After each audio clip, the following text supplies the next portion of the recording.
The future of ride sharing in Toronto is congested, to say the least. The latest debate based on a decision by council back in October to cap the number of licenses here in the city. That debate continued today over whether or not there should have been a cap in the first place and how quickly that happened.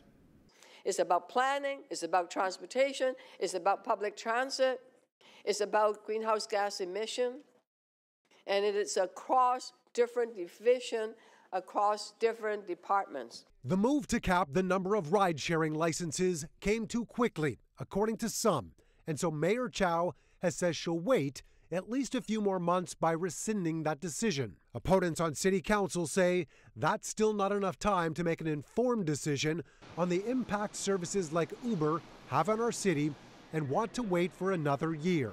The process was not fair. This was walked onto the floor of council. There was no consultation, and just like our chief solicitor said at the time, we're probably going to be sued. Well, now we're getting sued.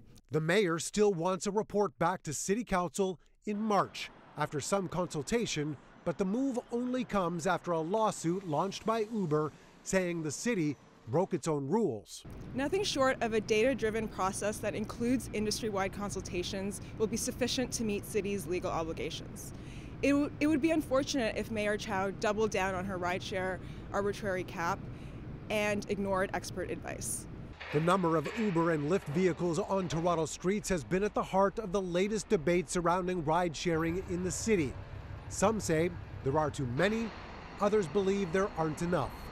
Councillor Paula Fletcher was around when the decision to allow companies like Uber and Lyft to operate was first made, and the taxi industry was impacted.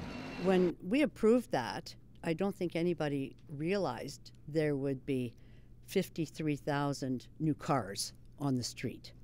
Nor did anybody realize the situation with many of the drivers, that they're not really making a lot of money. Uber has also argued there are surges in demand that require more cars on the road. Some drivers, meanwhile, say there's not enough business to go around, and so the city needs to limit the numbers. There's not enough demand to support those drivers.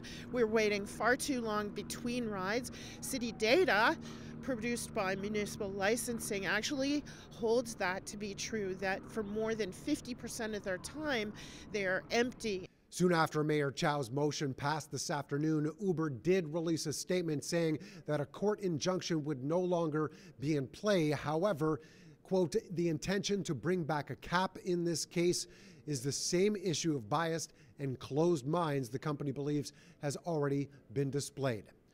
Mark McAllister, City News.